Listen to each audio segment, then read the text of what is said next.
Hey guys, okay, so we've seen the documentary, we've read the informational text, now it's time to analyze the media and the text. So we come to the first question: summarize, reread paragraph 6, then briefly restate the challenges many immigrants must deal with besides learning English and why they may face these difficulties. So, type in your answer.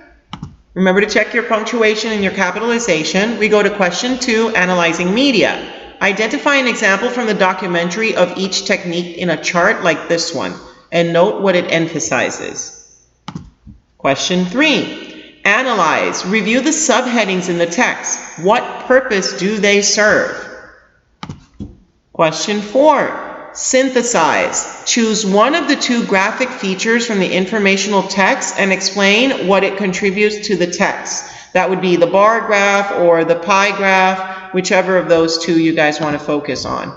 And finally, notice and note what is the author's purpose for included quoted words in paragraph 21.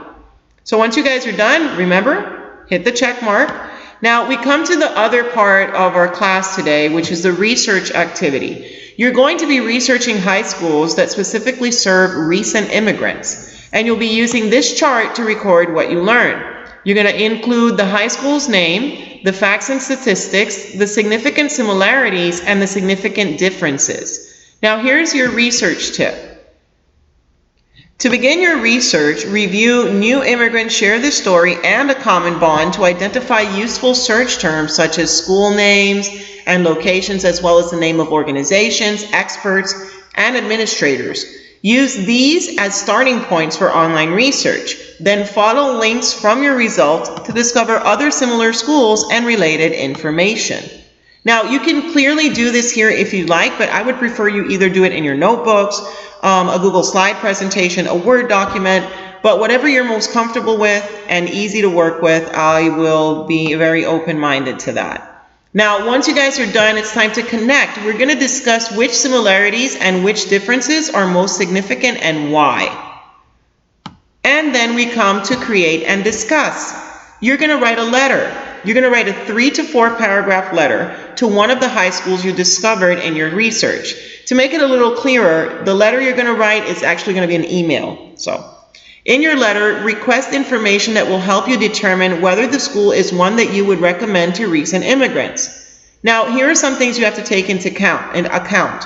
Provide the date you return at your return address, the name and address of the recipient, and the salutation in a correct letter format. Begin the body of your letter by explaining who you are and why you are writing it. Then ask for information you are seeking. Thank the recipient for his or her time, and with an appropriate closing such as a sincerely or yours truly, and of course your signature, in this case your name typed in. Finally, we're going to have a discussion about what makes you feel welcome at your school and what gives you a sense of belonging there. You can review the text to identify ways in which your students form bonds with one another, then consider whether you do anything similar. Finally, identify school-sponsored activities at your school that help foster a sense of school spirit, unity, and belonging. During the discussion, listen actively to ask questions and comment respectfully on others' ideas. When we're doing this discussion, guys, always remember the tribe agreements: mutual respect, attentive listening. Those are very important when it comes to doing group discussions. So I can't wait to see the result of your research. I hope you guys enjoyed this as much as I did. So I'll see you guys next time. Take care.